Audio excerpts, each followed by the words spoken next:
Okay, my students, good evening. How are you? Should I start today? On administration, you people may be prepared. I think today I have to make you clear about even Iqtidari system and Mansabdari system. After proper understanding of Iqtidari and Mansabdari, you will be emboldened enough, you will be confident enough. So can I hope that you will go through Iqtidari and Mansabdari as well. तो चलिए हम लोग उसको आरंभ करते हैं. Which of the following pairs is correctly matched?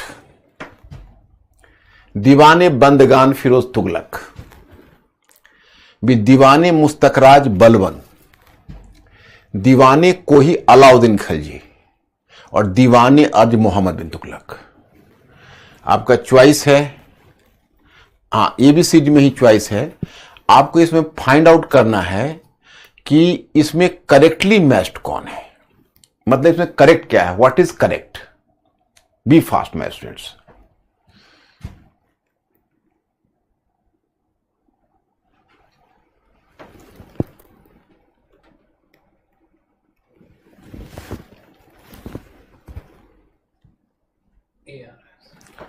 Choice number A is the correct answer. Yes, correct answer. Question number 2. Arrange the following battles in chronological order. मतलब जो ये battles है, you are supposed to place the name of the battles in chronological order. Point 1, Battle of Chausa. Point 2, Battle of Haldi Ghati. Point 3, second Battle of Panipat. Point 4, Battle of Dharmat. It will be a slightly difficult for you, but my students, you are the brilliant people, so try at your best to find out what is the correct answer. थोड़ा सा difficult challenging है, लेकिन आप इसको find out कर सकते हो.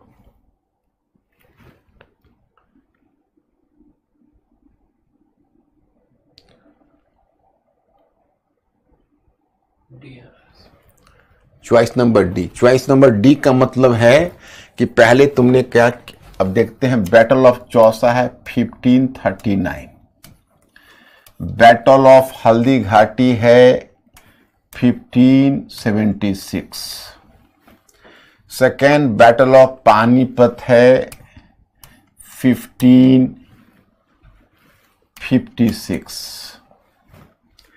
And battle of Dharmat है 1658.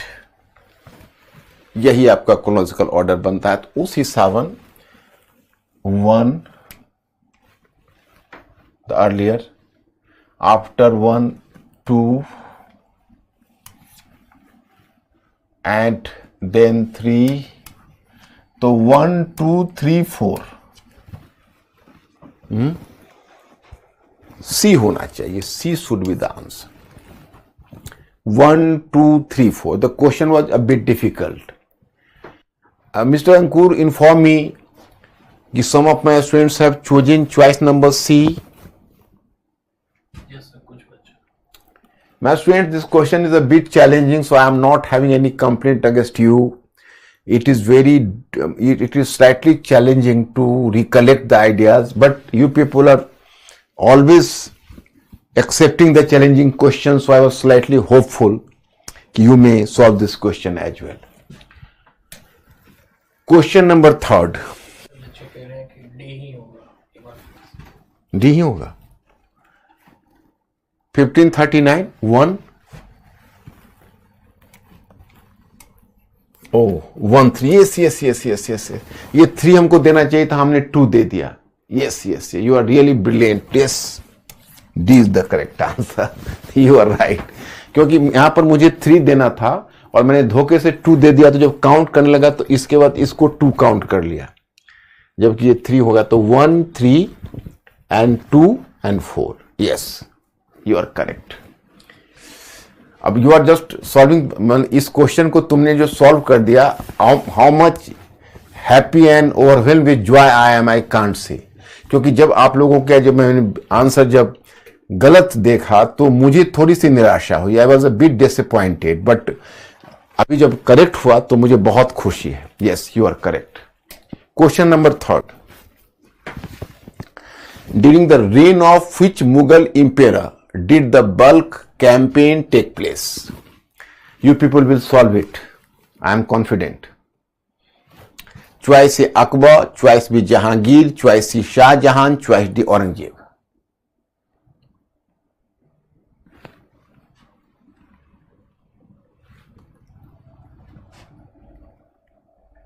C.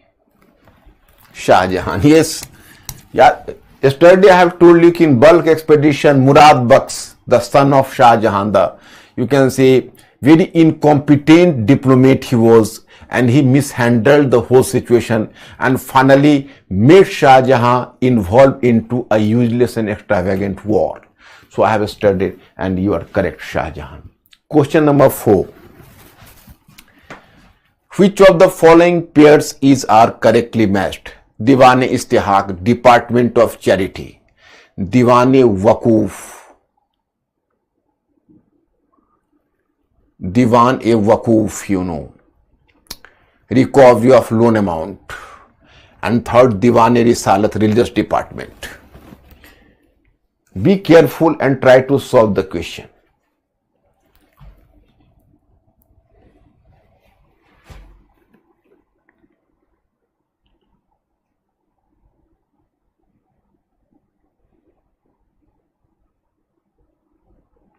Be fast.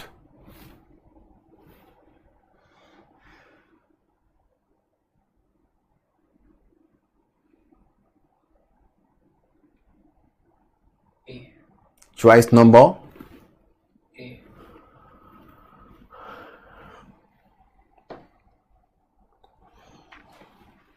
A. Yes. Be careful. Revise your choice. I am giving you some chance.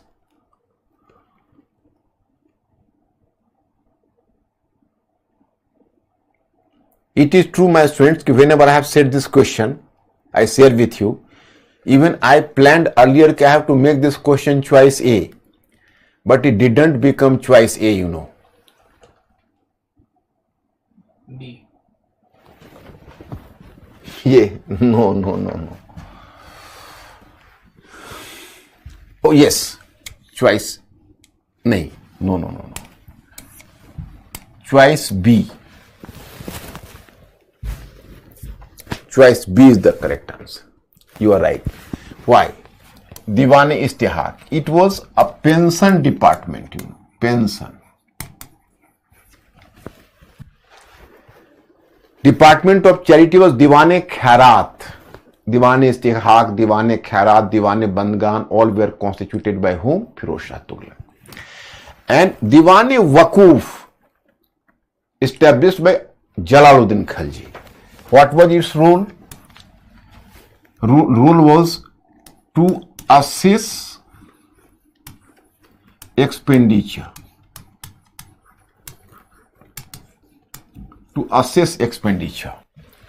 And then Diwan-e-Risalat, religious department. So my students, this is wrong, and this is right. Correct. Only 3. Question number 5. Which Mughal ruler annexed the state of Ahmednagar? Which Mughal ruler annexed the state of Ahmednagar? You will easily solve it. Be fast.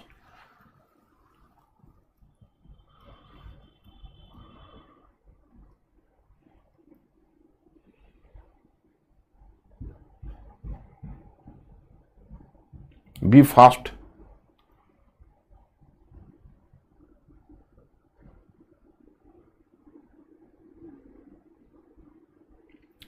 That's right. Option. Akbar, Jahangir, Shah Jahan, Aurangzeb.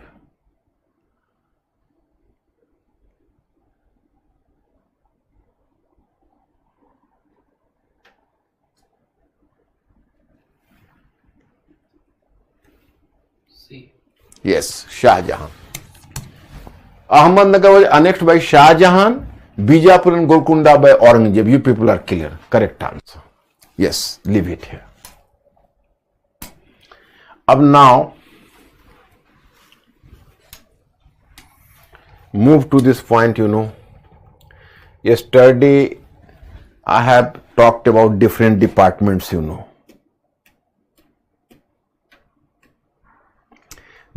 Vijarat, Divane Insa. Then I have talked about Divane Bandgan, Divane. Now there were several department officers under Delhi Sultanate who held independent charges and were not attached to any specific department. This included, मतलब कुछ ऐसे भी department हैं, कुछ ऐसे भी officers हैं जो किसी डिपार्टमेंट से जुड़े हुए नहीं. उनकी स्थिति कैसी है? मिनिस्टर्स विदाउट पोर्टफोलियो, लेकिन वो इंपॉर्टेंट ऑफिसर्स हैं. तो वन ऑफिसर यू फाइंड नायब e Mamlikat. Naib e Mamlikat, what was the role? He was just a Naib Sultan. And on this post, who was the first officer that graced this post? This post of Naib-e-Mamlikat was created or constituted under Bahram Shah. He was the son and successor of Rajia Sultan in 1540 to 42. Are you recalling? I have told you that Bahram Shah, the period of Bahram Shah is known for two things. The period of Bahram Shah is known for the two important events, One was the first Mongolian invasion took place at the time of Bahram Shah under Tair Bahadur, and it was during his period for the first time the post of Naib-e-Mamlikat was created, and then this post continued under different sultans. Even Alauddin Khilji had appointed his Naib in the form of Malik Kafur, you should know. Second one, Sar-e-Jandar. He was accountable for the protection or defense of the Sultan. Sar-e-Jandar. Amir-e-Majlis. He was basically accountable for arranging festivals as well as ceremonies. So arranging festivals and ceremonies, this officer was accountable. Then you find there is one officer that is called Mir-e-Atis. This officer held the position of chief of artillery. So Mir-e-Atis was accountable for, here you can say Mir-e-Atis. He was the held position of chief of artillery, Mir-e-Atis. Then Barid-e-Mumalik. Basically, he was the head of espionage system. Barid-e-Mumalik was the head of espionage system. वो गुप्तचर विभाग का प्रधान होता था. अमीर-ए-मजलिस था, उत्सव और समारोह का प्रधान होता था. मीर-ए-आतिश था, वो आर्टिलरी का, तोपखाने का प्रधान होता था, मीर-ए-आतिश. और दीवान-ए-बयूतत, he was the head of the estate कारखानाज. अब what is estate कारखाना? I have to make you clear. Actually, in economy, I will make you clear that in fact the royal houses were creating their own royal कारखानाज in order to fulfill the requirement of the royal family.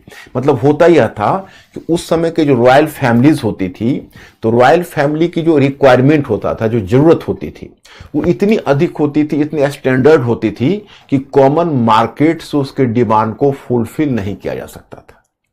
So that's why कि there was, in one sense, there was the royal karkhanas, you can say. Royal karkhanas were constituted at that time.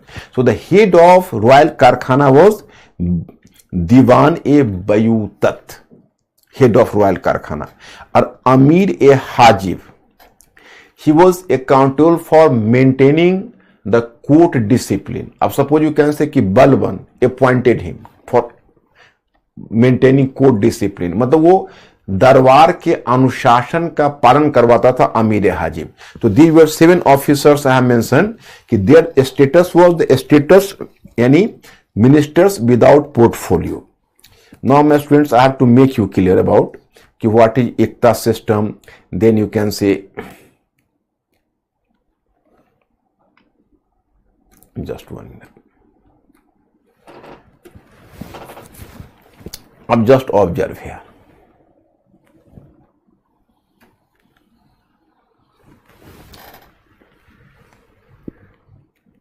Shaltalat. This is Khalisha region. Khalisha. Of what is Khalisha region, you can say. Khalisha region was the region the revenue from the खालिशा region was directly going to the royal treasury. मतलब खालिशा क्षेत्र वह क्षेत्र होता था जिसका राजस्व सीधे राजकीय खजाने में जाता था, सीधा डायरेक्ट. अब why to the royal treasury? Here I have to inform you. Actually, here I have to inform you. In fact, king or sultan. So sultan was basically could not have the control over the whole empire. But Delhi and nearby region, मतलब the region near the capital. So that was placed under Khalisha land. And from the Khalisha land, the Sultan used to collect the revenue directly with the support of the officers. मतलब जो सुल्तान है वो खालिशा क्षेत्र से direct revenue को राजस्व का संग्रह करता था, और जो बाकी क्षेत्र था उसको बड़े बड़े प्रोविंशियल इक्ता में डिवाइड करके, प्रोविंशियल इक्ता मीन्स कि the different region was divided into provincial ikta, and this provincial ikta, you can say, was placed under an officer mukti. This provincial ikta was placed under an officer mukti. This was ikta, this was ikta, this was ikta. These were the provincial iktas. So you can say far off regions or the remote areas, so they were placed under the control of a mukti, and it was called ikta. What is the literal meaning of ikta? Ikta was the tract of land. It was a Persian term. Its meaning was tract of land, ikta. जो अलग अलग प्रांतीय इक्ता के रूप में, provincial इक्ता के रूप में मुक्ति को दिया जाता था. अब what could have been the compulsion? Compulsion was there कि actually when Sultan came there. So basically, in order to run the state, the Sultan was in dire need of collection of more and more revenue. But it was not possible for Sultan to collect the revenue from a vast area with the support of simply the central officers. So Sultan divided, you can say, the administrative rights among different muktis in different areas, so that the muktis had to create pressure over the local zamindars. अब देखो, अब उसमें situation क्या है कि आप इसको ऐसे समझिए, ये जो क्षेत्र आप देख रहे हो, मेंटली अलर्ट हो ना आप लोग, आर यू मेंटली अलर्ट? सो ये क्षेत्र है.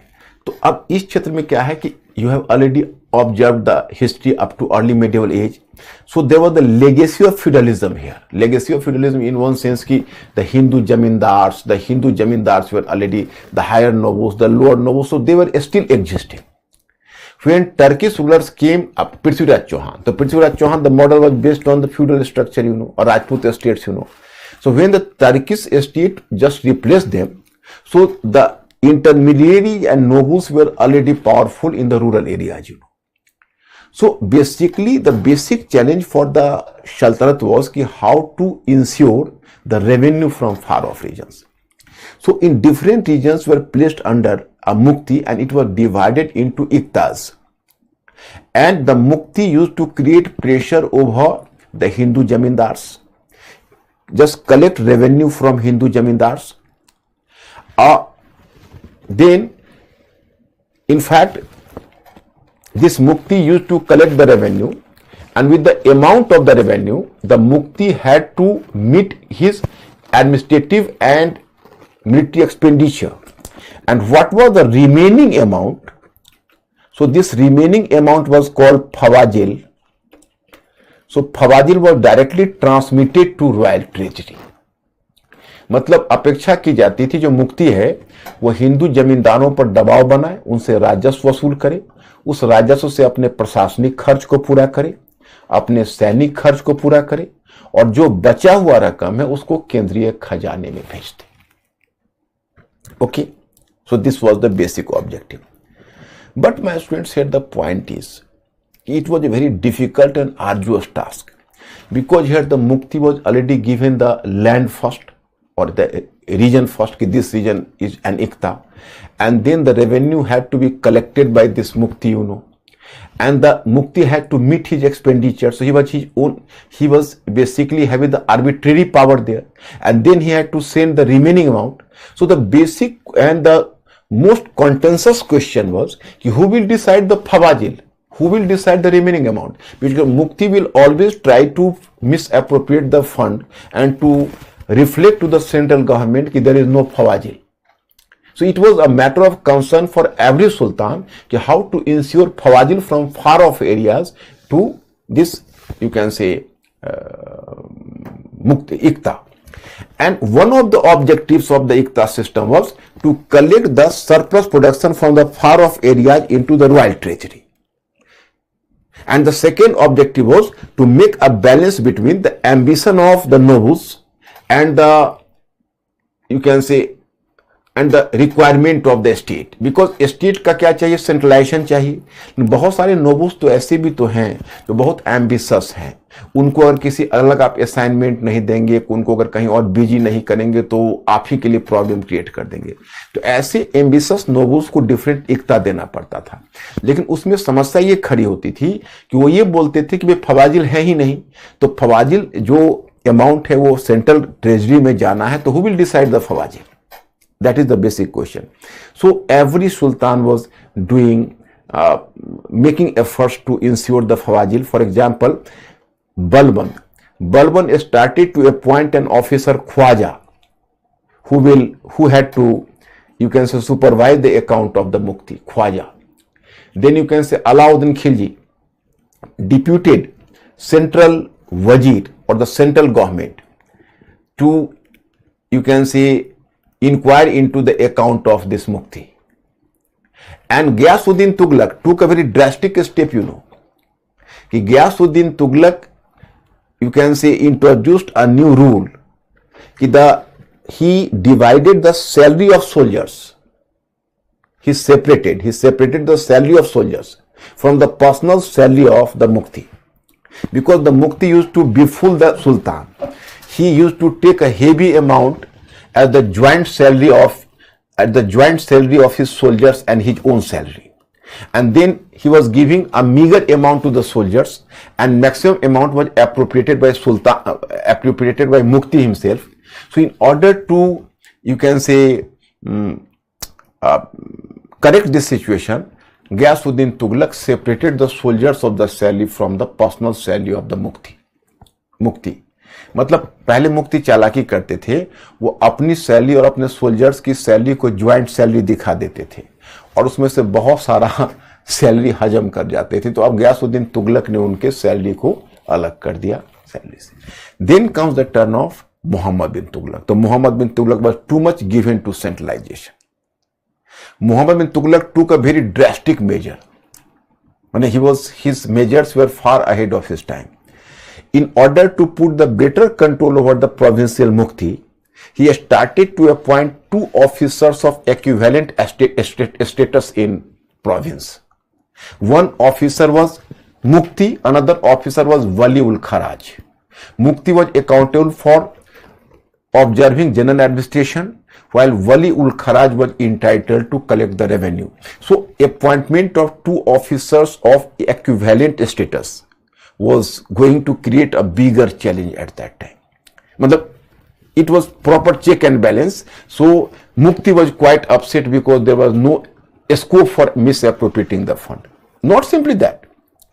Muhammad bin Tughlaq started to collect the revenue totally into cash. And then he passed an order to provincial officer. He transfer all the revenue into the royal treasury directly, and it is from the royal treasury I will send your salary. मैंने उसने क्या किया कि उसने एक काम किया. उसने कहा कि देखो ऐसा है कि उसने पहले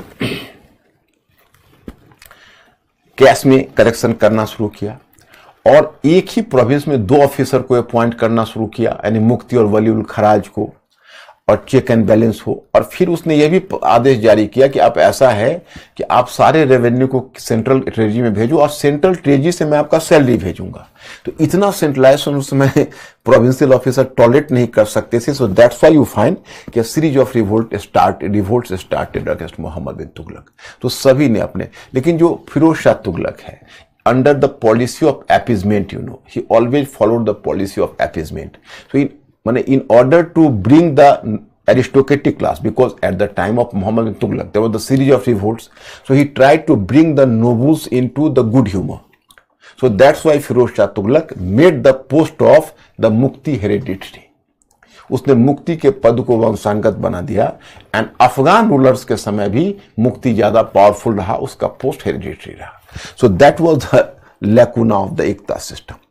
अब क्वेश्चन arises कि if someone is going to ask you कि whether the Ekta system was a feudal system or not a feudal system, you will accept no, it was not a feudal system, because in feudal system you can say the post should be hereditary, but the post of Mukti was not hereditary, it was transferable, except Firoz Shah Tughlaq, just take an exception, it was transferable. The post of Mukti was transferable, that was the one factor. And the second factor was that normally in a feudal system the position of the king was going to be weaker. The position of the king was weak. But in case of Delhi Sultanate, you can say the position of the Sultan was stronger. The sultans like Balban and Alauddin Khilji might have enjoyed too much power. So, this is the case. Are you clear about Ekta system, my friends? Please give me some hint.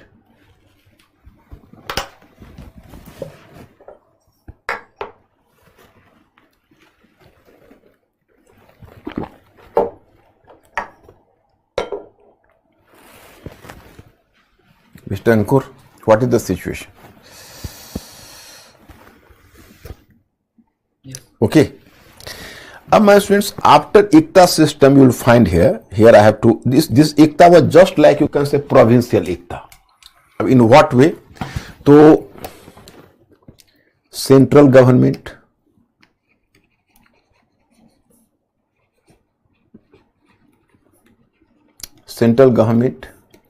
under central government you find provincial Ekta.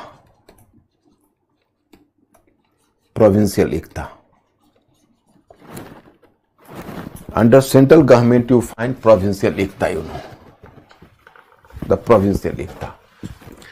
And under provincial Ekta then you find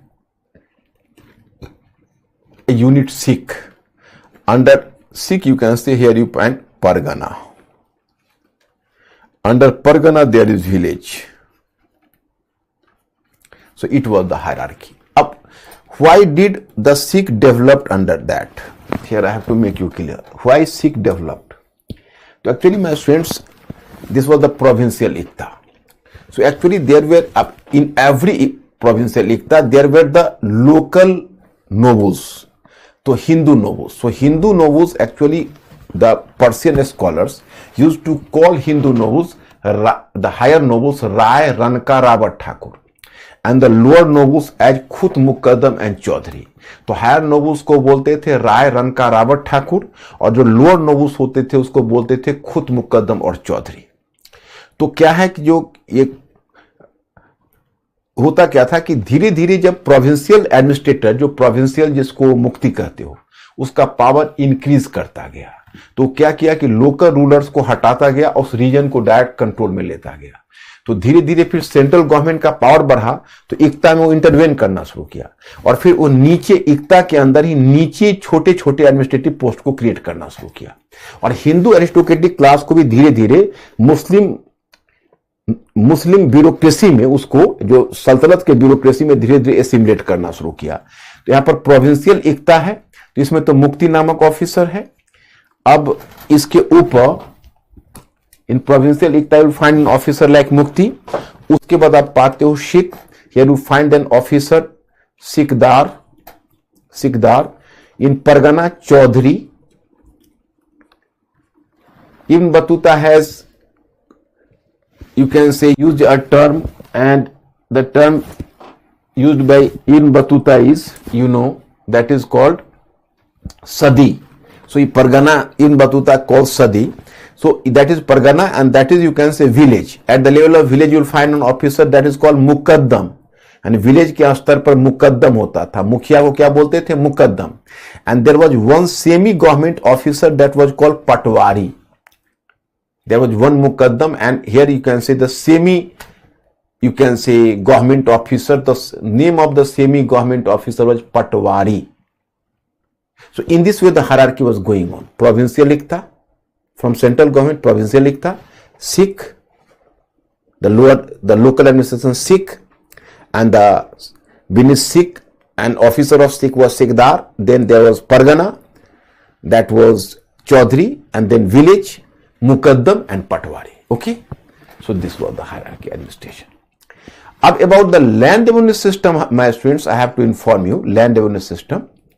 So land revenue system was essential for maintaining the economic requirement of the state, because land revenue was at that time the main source of income.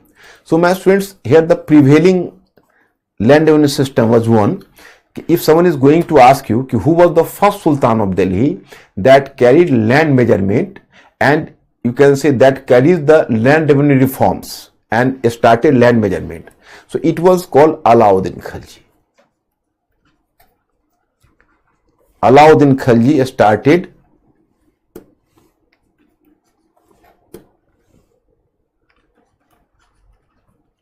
Alauddin Khilji. So he was the first Sultan that in Doab, he can say started land reforms, he started land measurement, and his measuring system was called Wafai Viswa, and his whole system was known as what?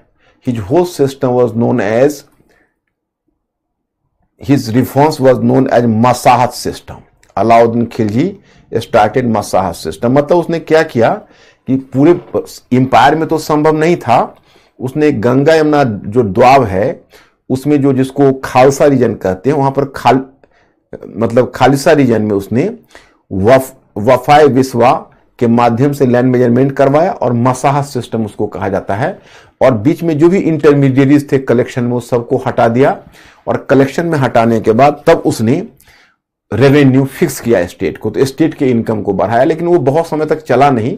Just after the death of Alauddin Khilji it was left by his immediate successor Mubarak Shah Khilji partially, and later Ghiyasuddin Tughlaq totally. तो फिर एक तो ये system चलता था, दूसरा था बटाई,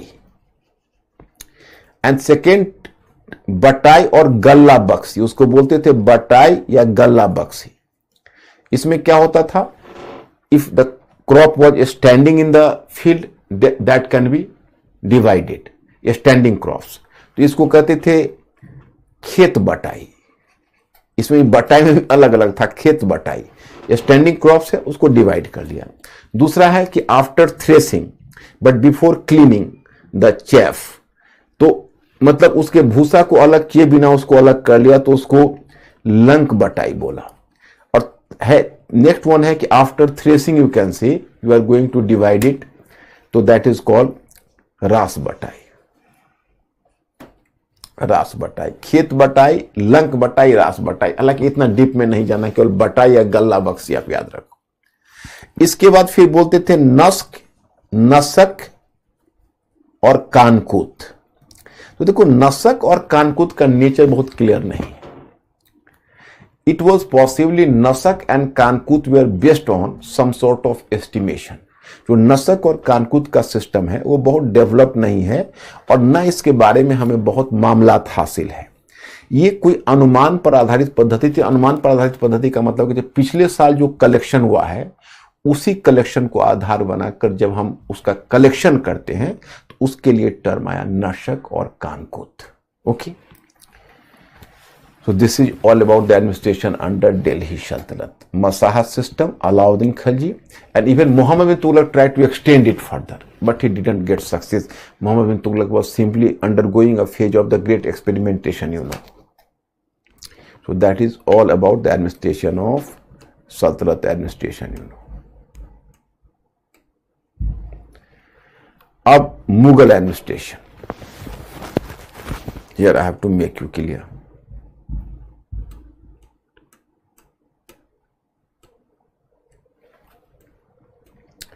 चलो, I am just making you clear. Ankur, my students are you okay? Yes. Any problem? एक दो क्वेरीज है। हाँ बोलो। प्रीति पूछ रही है कि sir is muqti and iqtadar is same? Yes, who has asked this question? Preeti. हाँ प्रीति, इक्तादार और मुक्ति, and another name for muqti is Preeti, another name for muqti is wali also. So same. If you are using the term iktadar, so that is the same you can say. But technical name is mukti or wali, not iktadar. Casually we are using the term iktadar, but formally he should be called either mukti or wali. Mughal administration. Badshah. First of all, if someone is going to ask you what was the difference between Sultan and Badshah? What was the difference between Sultan and Badshah? If someone is going to ask you a question, you will reply, above Sultan there was, just above Sultan there was Caliph. Means कि Sultan accepts the lordship of Caliph. But Badshah started to make a claim. There are the two names, Padshah or Badshah. Badshah himself started to make a claim for Caliph. मतलब बादशाह के अपने ऊपर किसी caliph की सत्ता को स्वीकार नहीं करता, वो अपने आप को ही कैलिफ मानता है. Then central administration.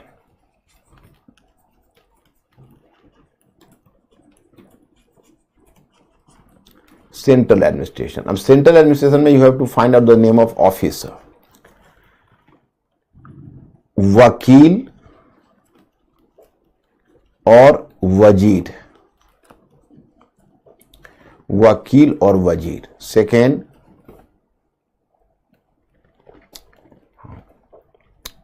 दीवान ए कुल. दीवान ए कुल और दीवान ए आला. दीवान ए कुल और दीवान ए आला.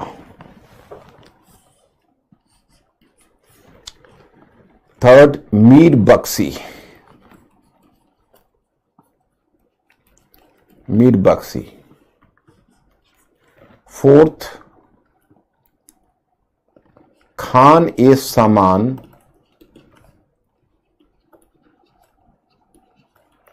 और मीर ए समान. खान ए समान और मीर ए समान. फिफ्थ वन, सद्र उस शूद्र. सद्र उस शूद्र. So here you can, these are the 5 major officers, you know. And if you have to make a study of Mughal administration, you have to be clear कि 2 features. Mughal administrative structure were having 2 features. One feature was administrative uniformity. Administrative uniformity मतलब कहते हैं कि 5 officers हैं, और अगर आपको मुगल प्रशासन की विशेषताओं को देखना होगा, so you have to observe 2 features. One is the administrative uniformity, मतलब एक है उनकी विशेषता प्रशासनिक एकरूपता, और दूसरी विशेषता है रोक एवं संतुलन, check and balance. One is administrative uniformity and second one check and balance.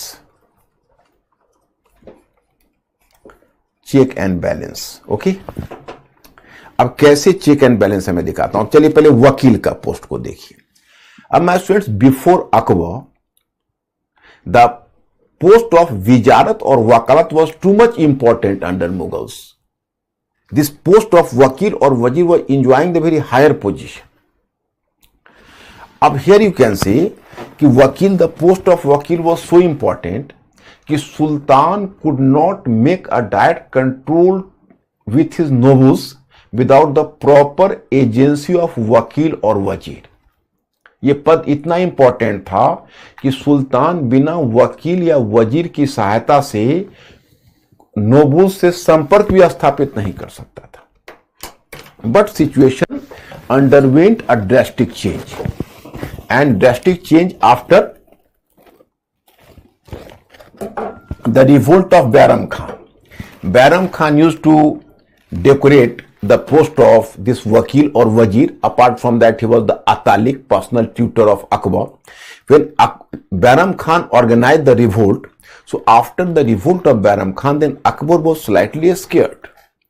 And then he just divested all the important powers from the post of Wakil, and this post was simply made an honorary post, which had been offered by a very senior or honorable noble, just as an honor you can say. मतलब कि वकील और वजीर के पद से अकबर ने क्या किया कि जितने भी इंपॉर्टेंट पावर है उसको छीन लिया और उसको केवल एक प्रेस्टिजियस पोस्ट बना दिया जो किसी सीनियर अमीर को ऑफर किया जाता था, बस. But almost all the important powers from the post of Wakil or Wazir were transferred to the post of Diwan-e-Kul or Diwan-e-Ala. What was the accountability of this Diwan-e-Kul or Diwan-e-Ala, you can say? Accountability was that this post was accountable for assessment of revenue, collection of revenue, for maintaining the account of income and expenditure.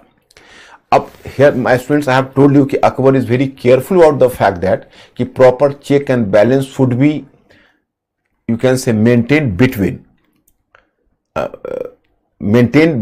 two departments and maintained among different departments.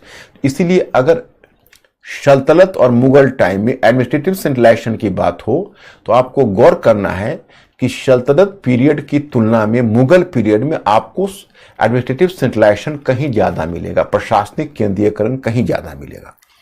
तो इस post में देखो अकबर ने कैसे check किया है. Normally you can say कि diwan should not be turn to be too much ambitious and powerful. Diwan should not have turn to be too much ambitious and powerful. So Akbar took the precautionary major.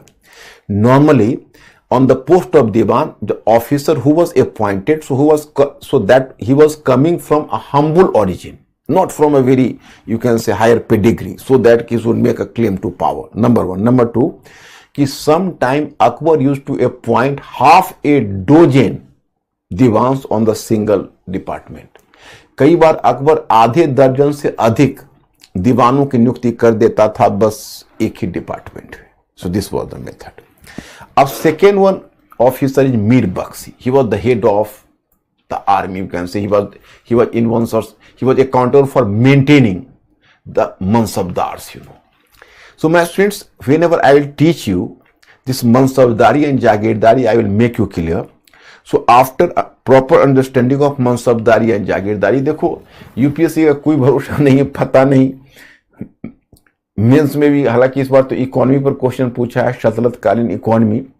Technology पर पूछा है, basically technology पर, तो उसको तो culture में हम ले लेंगे. मनसबदारी तो मेंस में नहीं पूछना चाहिए, लेकिन 2018 में उन्होंने प्रीलिम्स में मनसबदारी जागीरदारी पर क्वेश्चन पूछा था. तो मैं चाहता हूं कि मेरा स्टूडेंट्स कभी भी उसको गलत ना करे, आप लोग उस क्वेश्चन को बिल्कुल करेक्ट करिए, यही मेरी दिली इच्छा है. तो इसलिए मैं मनसबदारी जागीरदारी के सारे कॉम्प्लिकेशंस को समझाने का प्रयत्न करूंगा और आपसे पूछ लूंगा, फिर मैं आगे बढ़ूंगा. तो जो मीर बख्शी है, the post of Mir Bakhshi, so you have to be clear, he was basically he was accountable for maintaining the mansabdars and the mansabdar soldiers. So he was associated with the army department, but he was not simply equivalent to Diwan-e-Arij, because here I have to make you clear कि in fact in Sultanate period there was the difference between the civil department and the military department. But my students, under Mansabdari and Jagirdari, under Mughal, the civil and military posts both were amalgamated. So being a military officer, you can say, or head of the military department, you can say, this Mir Bakshi was basically, he was not simply accountable for making payment to the Mansabdars, He was accountable for making payment to all officers, because all the officers were Mansabdars, So he became the P-Master General of the whole empire. वो एक बहुत बड़ा भुगतान अधिकारी बन गया और उसका बहुत पावर था. He was actually not leading the army. King used to decide who will lead the army, but he was recommending king for the appointment of Mansabdars, and then the Badshah used to appoint Mansabdars on the basis of the personal interview. तो मनसबदार को appoint नहीं करता था, ये मनसबदार के appointment के लिए recommendation देता था, Mir Bakshi. Then if someone had to appear in the court before Badshah, whether he has come from a foreign country or whether he had come from the provincial, some province, and he had to appear in the court to see the king or see the Badshah, so he will be presented in the court, or his appearance had to be approved by Mir Bakshi. Mir Bakshi was accountable for maintaining the hierarchy of Mansabdars in the court, the sitting arrangement of the Mansabdars, and he was also accountable for the discipline of the court. He was accountable even for the protection of and safety of the palace. Means he was here to observe the palace guards also, and he used to accompanying the Badshah even in the battle, accompanying Badshah even in hunting spree. मैंने शिकार पर भी वो बादशाह के साथ जाता था. तो इसलिए तुम कहते हो कि मीर बख्शी का पद बहुत ही इंपॉर्टेंट था. और at that time the head of nobles, at that time the head of nobles was not diwan, he was Mir Bakhshi. Then what was Khan e Saman? You are well aware of the fact that the royal karkhanas were being maintained at that time. Why? Because the king and his family were in requirement of the products which were not available in the common market. So there was the formation of royal karkhana, and royal karkhana was a larger concept. Even you can say the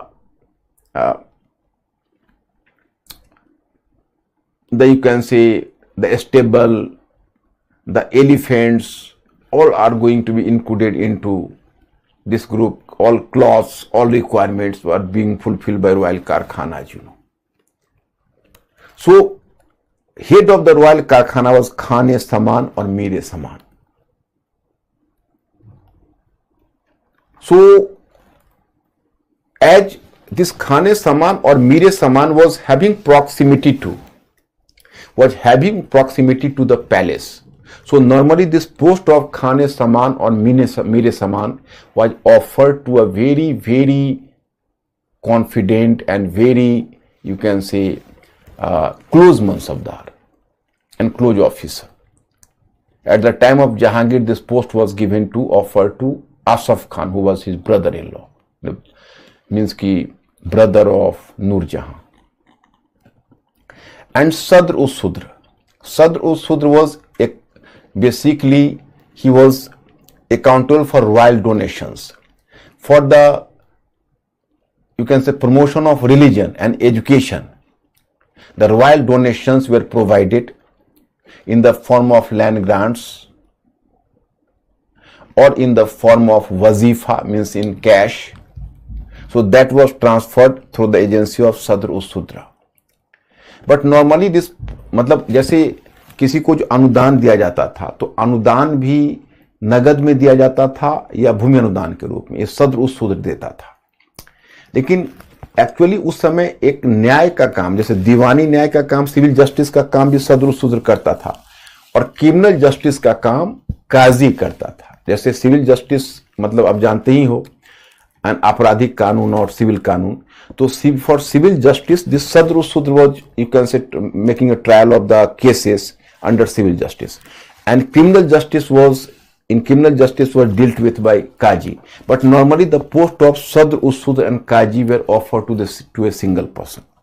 My students, here I have to give you the hint how the check and balance was being maintained. Check and balance was maintained in the sense that about the Diwan I have already informed you. About Mir Bakshi I have to inform you कि Mir Bakshi had to give recommendation for the appointment of Mansabdars, but he will not himself appoint Mansabdars. He was not given the power to appoint Mansabdars, Number one. And number 2, कि after when he used to give the recommendation, and then Badshah appointed Mansabdars. Then Mir Bakshi gave recommendation for the salary of Mansabdars. So recommendation was going from the department of Mir Bakshi, but Mir Bakshi could not himself or his department could not provide the salary directly, but salary has to come from the department of Diwan. कितना देखो check and balance है। मीर बख्शी मनसबदार की नियुक्ति की अनुशंसा करेगा, appointment की, बादशाह उसको अपॉइंट करेगा, फिर मीर बख्शी उसके सैलरी के लिए रिकमेंड करेगा और सैलरी आएगा दीवान के डिपार्टमेंट से। चेक एंड बैलेंस है। उस तरह खाने सामान actually was maintaining the yearly account of the expenditure in this department, what you know as this royal karkhanas. But once he is presenting the account of expenditure to the Badshah, so Badshah used to send this account to the department of Diwan to be counter checked कि account सही है नहीं। सदर उस सदर में क्या है कि डोनेशंस देता था, he was giving donations, the land, etc. But at the time of Akbar, there was an Abdul Nabi, he was a Qazi, so he was gracing the post of Sadr Sudr. So he misappropriated too much resources, money as well as the land in the name of giving donations. So Akbar after that, he introduced a rule कि if donation of land involves more than 15 bighas, so then the order of Sadr Usud should be approved by Badshah himself. मैंने उसने कहा कि भाई अगर 15 वर्ष से ज्यादा का अगर 15 बीघा से ज्यादा का अगर लैंड ग्रांट होगा तो जो सदर उस का रिकमेंडेशन है उस पर बादशाह का भी रिकमेंडेशन चाहिए होगा। तो that is department check and balance. You people are clear? अब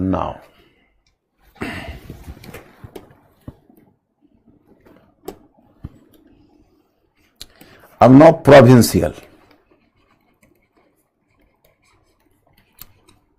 प्रोविंशियल एडमिनिस्ट्रेशन।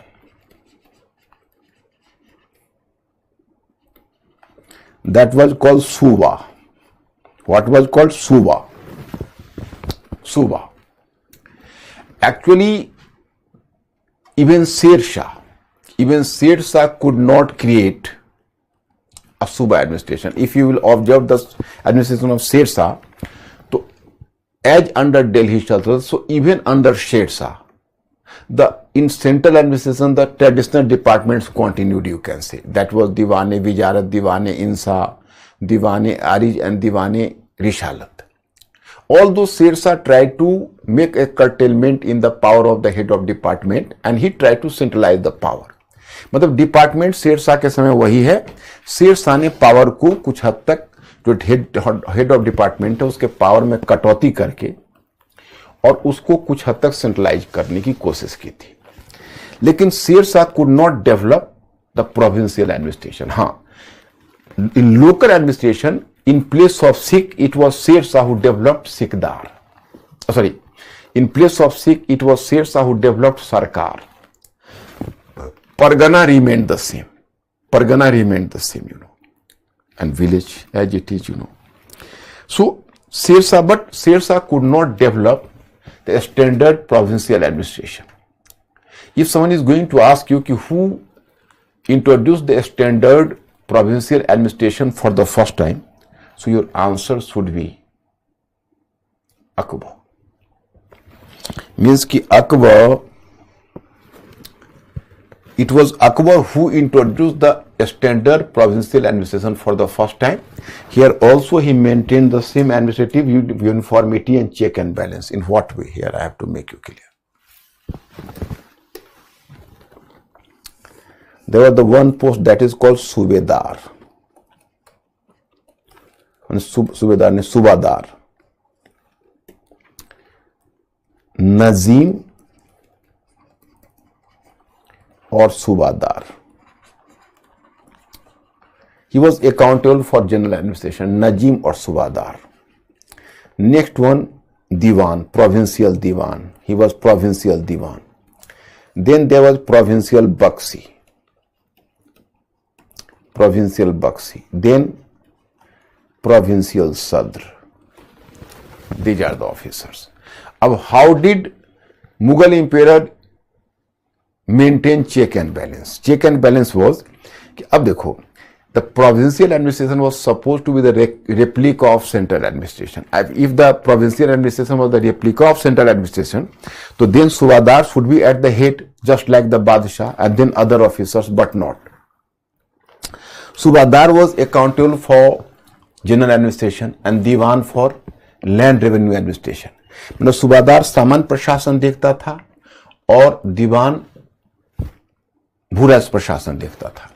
लेकिन अब इसी में देखिए कैसे उन्होंने मेंटेन किया था check and balance. I am giving the example कि कई बार जानबूझकर दीवान की पोस्ट पर अधिक सीनियर मनसबदार को अपॉइंट कर दिया जाता था ताकि वह जो प्रोविंशियल दीवान है उस सूबेदार के पावर को चेक कर सके. मतलब at many occasions consciously the senior mansabdar used to be appointed on the post of provincial diwan so that he might have maintained the better check over the power of Najim or Subadar.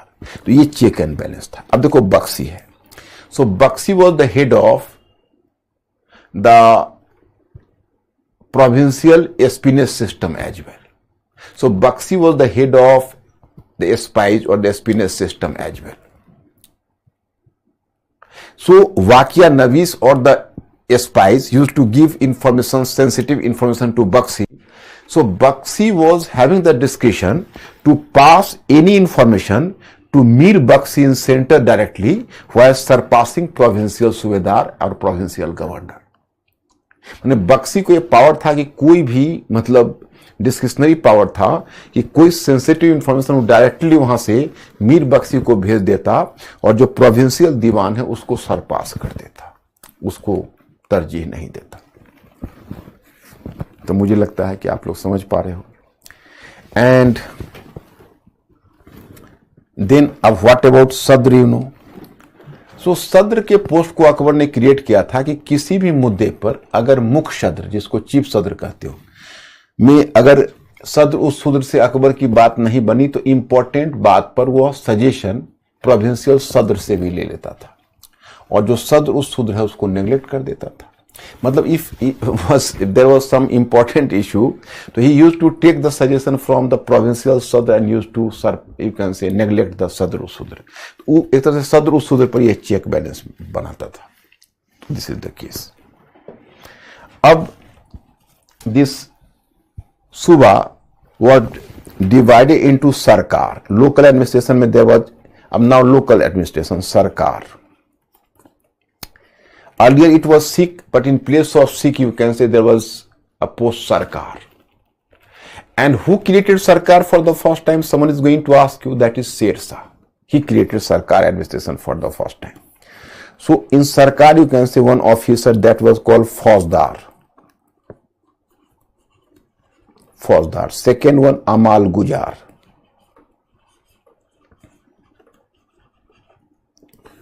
Third one khazandar. खजानदार.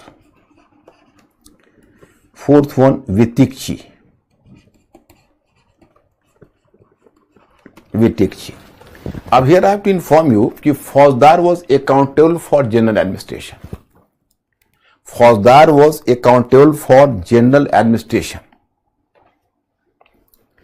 And Akbar used to appoint sometime more than one Fauzdar, and Mughal emperor used to appoint more than one Fauzdar in a single Sarkar, or sometime a single Fauzdar could rule in more than one Sarkar. Both the situation were there. मतलब कई बार वो एक ही सरकार में दो फौजदार को appoint कर देता था, कभी एक ही फौजदार के अंतर्गत कई सरकार रख देता था. Amal Guzar was accountable for land revenue administration. Amal Guzar. Then comes the turn of khazandar. Khajandar. He was treasurer. And Vitikchi, he was a Persian writer. He was a scribe, Persian writer. Vitikchi. Khajandar, treasurer. So these were the officers, you know. At the time of Sirsa, my friend, at the level of Sarkar, there were two officers. At the time of Sirsa, I am making it clear. One was Shikdar-e-Shikdaran on Sarkar, Shikdar-e-Shikdaran. He was accountable for general administration. And the second one was Munsif-e-Munsif Khan. Munsif-e-Munsif Khan was accountable for revenue, land revenue administration. So Shikdar-e-Shikdaran and Munsif-e-Munsif Khan.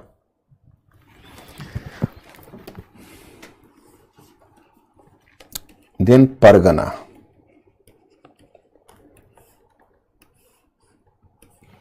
Pargana. In Pargana, you can say, you find here the term Pargana. So that is, you can say, one officer that is called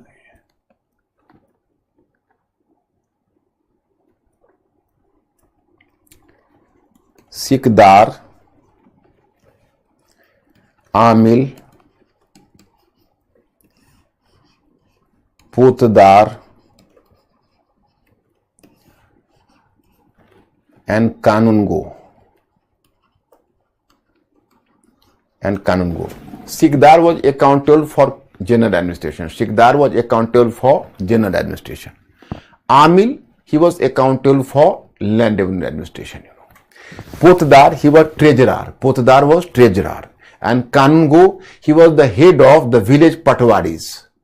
Kanungo, at the level of Pargana, At the time of Sirsa, there was a Pargana, and at the, you can say, officer at Pargana was Sikdar at Sirsa, at the time of Sirsa, and so not Amil, Sikdar and Amil. Here the Amal, Amil.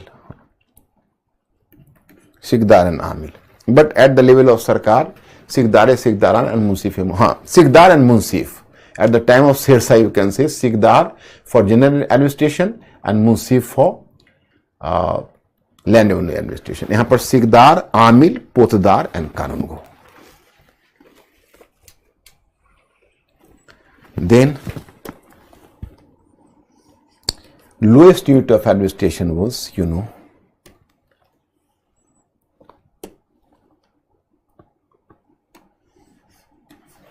village. The same Mukaddam and Patwari. Mukaddam, Mukhia, head of the village, and Patwari, semi-government officer, Patwari. And he was maintaining the documents of the village. Patwari was maintaining the documents of the village. So this was the hierarchy of administration. And then we have to move to Mansabdari and Jagirdari. But my students, firstly make you clear कि up to this point, are you clear or not? So please make me clear. Mr. Ankur asked my students,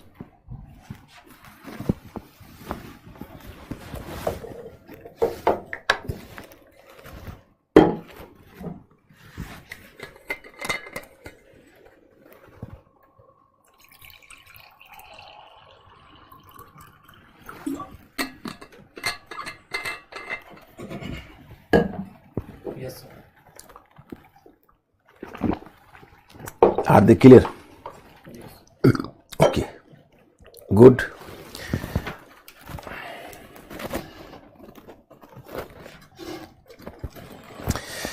My students, be mentally alert slightly. Take water, be slightly relaxed, and try to understand Mansabdari and Jagirdari. This is the very deep concept, but interesting. You are already made a study of Iqtadari, you can say, Iqta system. Now I am making you clear about Mansabdari. Mansabdari, Jagirdari. Why Mansabdari and Jagirdari? What is the relationship between the two? I have to make you clear. First of all, my students, be clear that through this system Mansabdari, Mughal emperor, Akbar, because this Mansabdari system was introduced by Akbar. It was influenced by the decimal system of Changiz Khan. Changiz Khan used to divide his soldiers, 10, 100, 10,000, 1 lakh in this way. But Akbar has made many innovations here. So here I have to inform you कि Akbar introduced this system at 41th यानी 41st regnal year. Means कि in 1595-96 Akbar introduced this system Mansabdari. And through Mansabdari, he tried to club together three entities. One aristocratic class, aristocracy, aristocratic,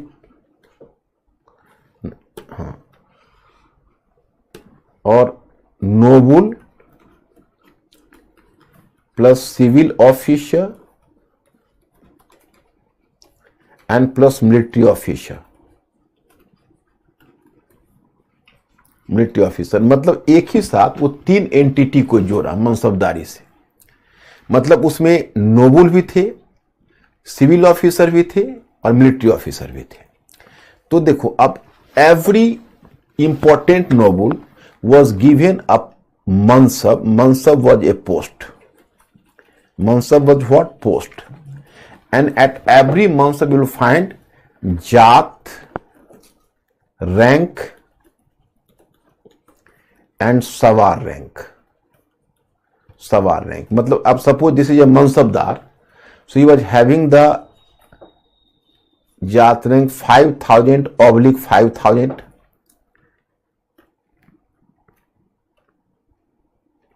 4000/3000, 3000/1000. My students, this was the status of a mansabdar. The first is jat rank, second is savar rank. अब savar rank should be clear. If some officer is given the savar rank, it means here number is denoting कि how many savars have been placed under his control. जो सवार rank है my students वो बताता है कि संबंधित अधिकारी के अंतर्गत कितने सवारों को रखा गया है, तो सवार रैंक हो गया। लेकिन जो ये जात रैंक है ये आपको मिसलीडिंग लगता होगा कि भाई इसमें नंबर से क्या लेना देना है, क्योंकि जात रैंक यस कुछ बच्चे कह रहे हैं कि नोट्स में 1575 है।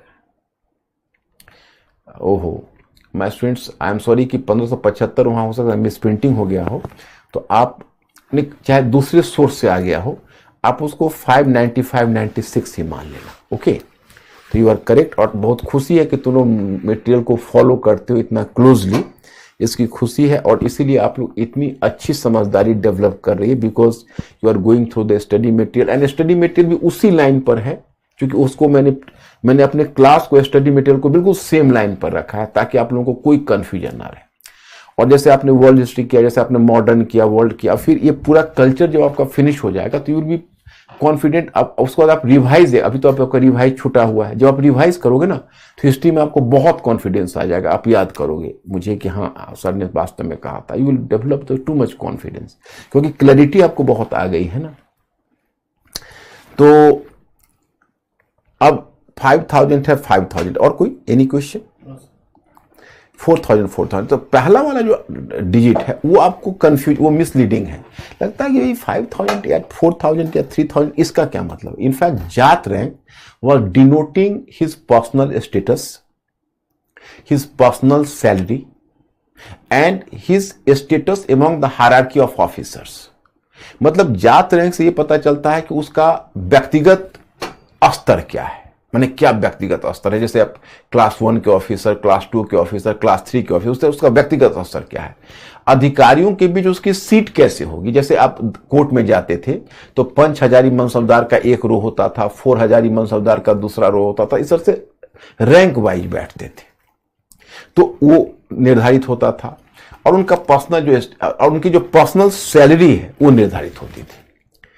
अब यहां पर 5000 एंड केवल स्टेटस बताता है, जैसे he should be senior then 4000 and junior then 7000, but it does not mean मतलब जस्ट जेम्स बॉन्ड 007 की तरह स्टेटस का व्यंजक है।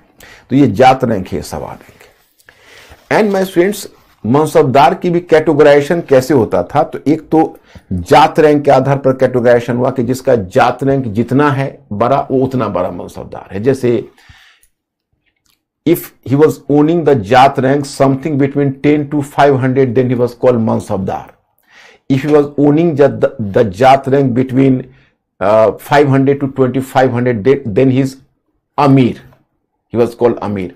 And he was owning the Jat rank more than 2500, तो then he was called Amir ul Umda. तो ये होता था. दूसरा क्या होता था कि जात और सवार रैंक के आधार पर उस मनसबदार की गुणवत्ता निर्धारित होती थी कि जात और सवार में क्या रिलेशन है. इफ जात रैंक was equivalent to सवार rank, then the mansabdar was the mansabdar of the first water. If Jat rank, if the Savar rank was more than half and half of the Jat rank, for example, the second one, 4000/3000, more than half. So it means he was the second category of Mansabdar. If the Savar rank is less than 1/3, less than half of the Jat rank, then he was the third category of Mansabdar. So it was the basis of division. Then you may be ask me the question ki why you are using the term Jagirdar along with Mansabdar, so I am making you clear. In fact, my students, अब how the salary of Mansabdar was fixed, so I have to make you clear. अब suppose this is the Mansabdar, so the Jat rank will decide his personal salary. अब suppose you have the 5000 Jat rank, तो अगर मान लीजिए क्योंकि उनका जो salary होती थी वो दाम में मिलता था. मुगल टाइम में क्या है कि रुपया सिल्वर कॉइन था और दाम कॉपर कॉइन था, तो लैंड रेवेन्यू का असेसमेंट भी दाम में होता था और मनसबदारों की सैलरी भी दाम में ही होती थी. दैट वाज कॉल्ड दाम. तो अब ये 5000 जात रैंक है, तो माना कि आई डोंट नो कि what was the salary. Just for calculation my students, I am taking an imaginary amount. Suppose in 5000 जात रैंक, सो इन 50,000 दाम इज हिज पर्सनल सैलरी. तो पर्सनल सैलरी उसका 50,000 दाम पर मंथ डिसाइड हुआ. तो अब उसके अंतर्गत 5000 घुड़सवार है, कैवलरी फोर्स. यानी 5000 सवार मीन्स कि 5000 cavalry force had to place under his control. Cavalry men, not foot soldiers, not infantry और फुट सोल्जर्स, कैवलरी मेन. तो अब कैवलरी मेन का जो एक्सपेंडिचर है उसको इनके पर्सनल सैलरी में आप ऐड कर दीजिए. तो माना कि अगर 5000 टू अगर कैवलरी मैन रखते हैं तो उसका एक्सपेंडिचर हो गया 50,000 दाम. तो 50,000 दाम हो गया उसका पर्सनल सैलरी और 50,000 दाम उसके कैवलरी फोर्स का एक्सपेंडिचर. तो उसका मंथली पेमेंट हो गया 1 लाख दाम. 1 लाख दाम, यू नो. तो अब 1 लाख दाम उसका मंथली हुआ, तो मंथली सैलरी तो देते नहीं थे, तो क्या करते थे, ईयरली कन्वर्ट कर देते थे. तो ईयरली में कन्वर्ट करने पर 12 लाख दाम उसका ईयरली सैलरी हुई. 12 लाख दाम. ओके. तो अब 12 लाख दाम भर के उसको जागीर दे दी जाएगी. जागीर क्यों? अगर मनसबदार बना है तो जागीर, और मनसबदार भी पसंद करते थे कि हमको जागीर मिले, क्योंकि जागीर उनके प्रेस्टीज को रिफ्लेक्ट करता था, प्रेस्टीज को. तो अब आपके मन में होगा जागीर क्या है. तो जागीर का मतलब आप भूमि, लैंड मत समझ लेना. जागीर का मतलब क्या है कि देखो, जैसे ये एरिया है, ये एरिया में किसान खेती करते हैं, cultivators are doing cultivation, and in this area you can say the government use to take different type of tax, revenue, land revenue, not simply land revenue, custom duties, octroi duties, heart and market tax, whatever tax, the government was collecting the tax. The same tax was transferred to Mansabdar equivalent to 12 lakh दाम per annum. मतलब सरकार इस मनसबदार को 12 लाख दाम per annum भर इसका collection हो जाए, तो उतना भर का जागीर यानी कलेक्शन का राइट इसको सुपुर्द करेगा कि भाई तुम इतना एरिया से तुम कलेक्ट करो रेवेन्यू. और ये जो गवर्नमेंट को पहले जो ड्यूटीज, रेवेन्यू और ड्यूटीज जाती थी, अब वो मनसबदार को मिलेगी उस एरिया. तो then someone is going to ask you कि what is jagir. You will just inform कि it was the revenue assignment, all revenue assignment. It was not simply the land revenue, the all revenue assignment. इसमें duties भी आएगा, custom duties भी आएगा, ऑक्टेराइड duties भी आएगा. So everything is going to be counted. So that was the old revenue assignment.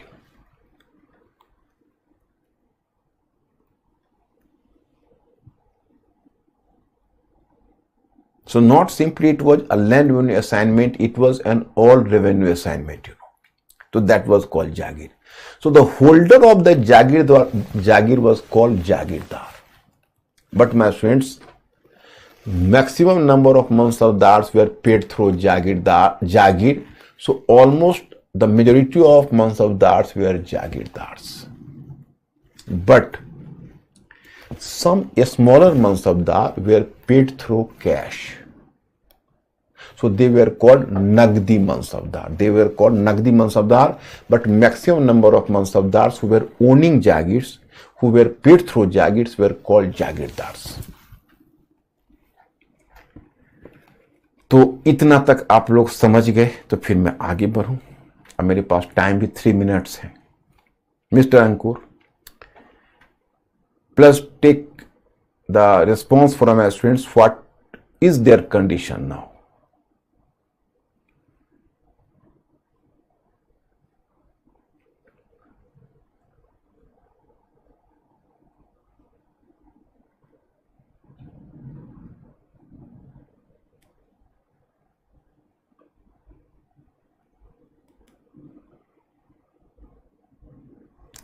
Okay, my students, please be fast. Website, you are not responding.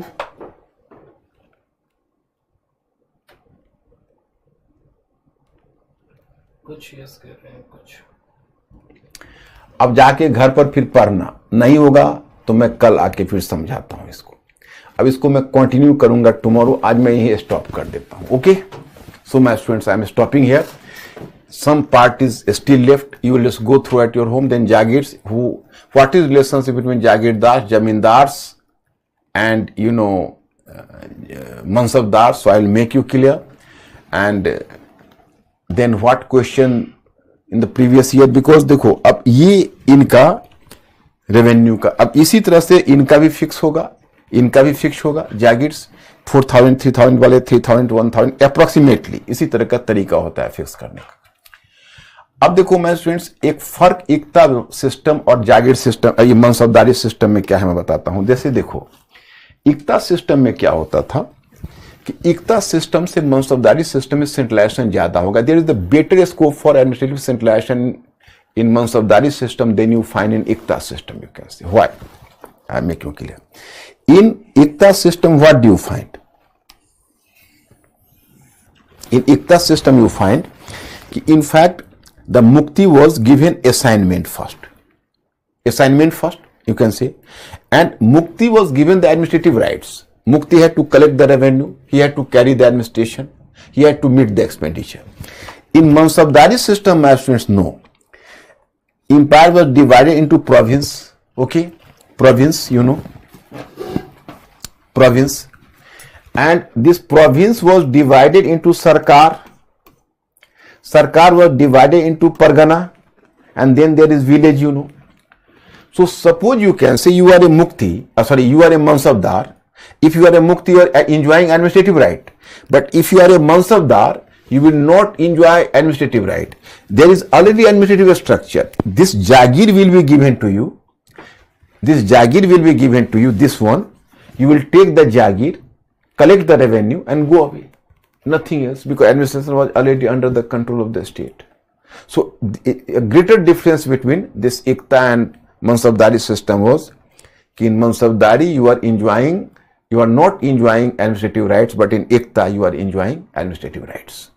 So my students, I am stopping here, and whatever difficulty you find tomorrow, I will help you. Yes. So Nandini, number of Mansabdar are different to actual number of Mansabdar. Number of Mansabdar means, Nandini, your question is not clear, please. What is, once again repeat? Number of Mansabdar are different to actual number of Mansabdar. Nandini, please make your question clear. I don't understand. I am sorry. Okay. I'll see you tomorrow. कोई भी difficulty होगी चिंता मत करना. I'll just come tomorrow and I'll just solve your problem. Okay? Everybody, go through it. Once again, I will help you in Mansabdari system. And we will solve even the question in 2018 you find. What was the question there? Okay, thank you very much, my students. I'll see you tomorrow.